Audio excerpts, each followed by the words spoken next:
Hi, David Odell here with OdellCompleteConcrete.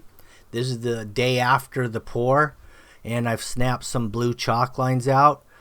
These chalk lines go right through the channel drains, and the nice thing about that is you can run them right underneath your drain cap and deep, and then water can be carried through those cuts into the drain. That's what I did here. We're going to hit the corners of the slabs, plus we're going to be going through the drains. I'm just using a 7 1/4 diamond blade on my skill saw, and I'm running it on some plastic bender board. That way it doesn't scratch the concrete, and it rides a lot smoother. So we have an 1.5 inch setback right here from the guard to the diamond blade. Also, we will be pouring the second portion of this in the same video here. This was the morning of the second pour. This is how we get the saw cuts all the way against the building with a 4-inch right angle grinder. Here's the concrete company on the second pour pulling up to the job site. Bender Concrete. I have my brother Doug Odell here, and I have a new cameraman on this particular job. My brother Doug's son Dane is running the camera today because my son had some other business to take care of, so we got a different perspective from different cameramans. Same camera equipment though. Oh, by the way, he has his own channel on YouTube, my nephew. It's called In Pursuit of Nothing. It's kind of like a comedy little skit thing he runs, In Pursuit of Nothing, on YouTube. Check it out if you want to get a couple laughs, because that's what he does, stand-up comedy type stuff.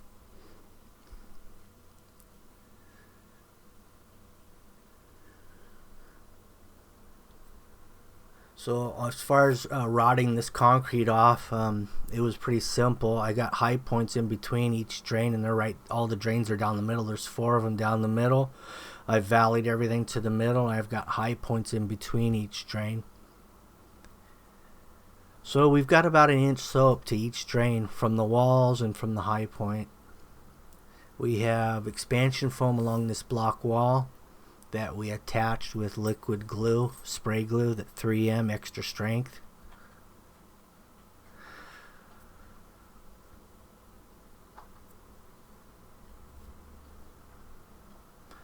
So far this morning we've got some saw cuts in the first pour from the day before, and now we're pouring out here. This is one load down the side yard. I think we did 7 yards here. So this is when that modified walking edger came in handy. Like I said, walking edgers, typically you can only run them with one pole, but if you cut them on a 45 where the pole attaches to the actual tool, you can lay your poles down and you can reach a good 3 poles easy. So since this is about a 9-foot width house to wall, that 4-foot bow float is hitting both sides right to the valley without having to center up on the valley and knocking it out. If this was a narrow area, then we'd have to shorten up our bow float. That way we wouldn't interfere with the actual valley.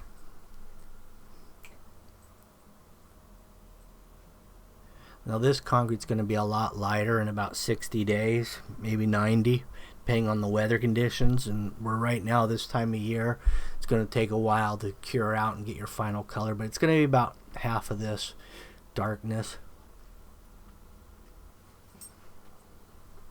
Here's Big Blue. It's a nice tool to hit it for the first pass. You can reach out quite a ways because I got a rocker arm on there. I did 7 poles the other day with this rocker. 7's about your max that you can go out. That's about 42 feet plus whatever you can reach. So that's pretty 48 feet. I would say you can get this thing out before the poles start dragging, because they bend because of the length of them.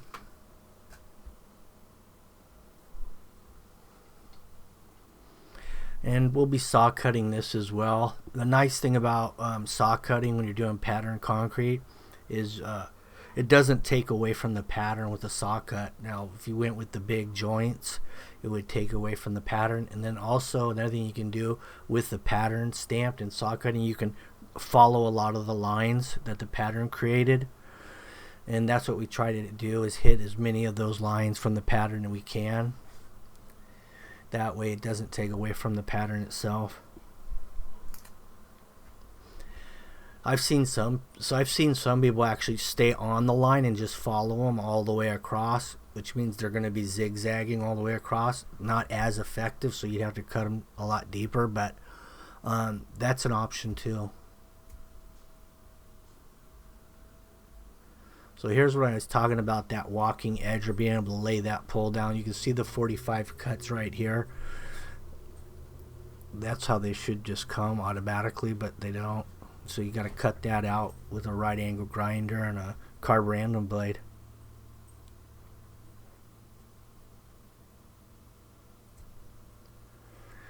Now we left a little planter space over there on the side of the house because he was concerned about running a gas line again over there, and some electrical and stuff like that. So we left that space there for future underground.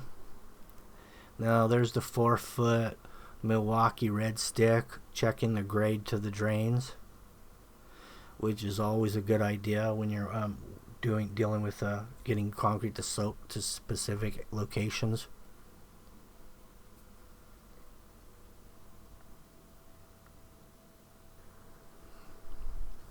Now that block wall there is about 3 inches out of level from end to end, which is about 45 feet. So it's actually, we put our concrete in level, but if you look at the courses of the block from end to end, it looks like the concrete's sloping, but because it's actually because the wall's sloping. But it's been there a good 80 years, so that happens.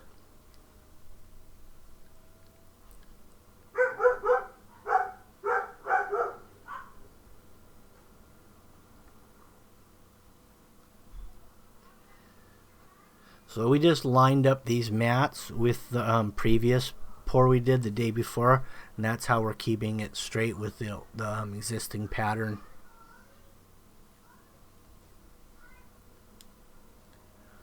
Now the wall and the house aren't parallel with each other. They're about 9 inches off. It's 9 inches narrower at the end where the gate is than it is over here on this end. So the pattern will be straight with the house, and it'll angle on the side of the wall because the wall's not straight with the house. You can see from one day, we poured this part here the day before. Look how much lighter that is compared to the very next day. So you can see how much more it lightens up within just one day right there. But it's going to lighten up a lot more than that over the course of the next 90 days.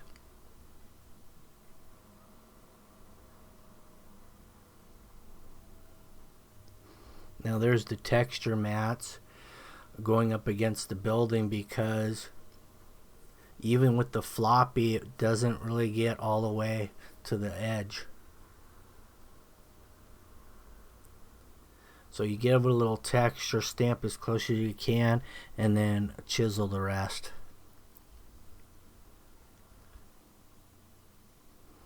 Now I took the gate off of here because the actual hinge, the bottom hinge, was actually going to be in the concrete. So we had to take that off to start with. And there was 4 hinges on the gate. We'll just be removing one hinge entirely. And then we're just going to hang the gate with 3 hinges in the future until the gate gets completely changed out, and they can hinge it however they want.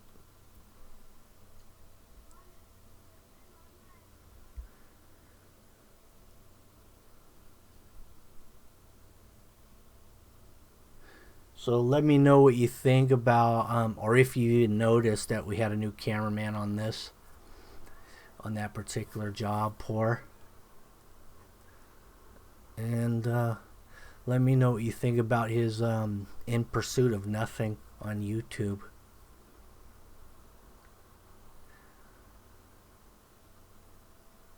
There's the block wall we did in the background as well. All we have to do now is wait a couple weeks and we'll be ready to put some sealer on here. And we're just going to go with some natural look sealer, penetrating, water base. Even with this concrete here, if you did want two-tone, they make some nice water base stains that you could put on, you know, even today or tomorrow, whenever. That will actually, you put on there thick, brush it around, and it will settle into the pores and joints and low areas. All the pigment will settle in those low areas. It just is using a carrier of maybe water or acetone, whatever it might be, but the pigments settle in the low areas. Then you just brush off the excess, and then you're ready to seal again. And now you have a two-tone job. But in this case, we're going natural look, one solid color. Anyway, thanks for watching. Stay tuned for the final product. Have a nice day.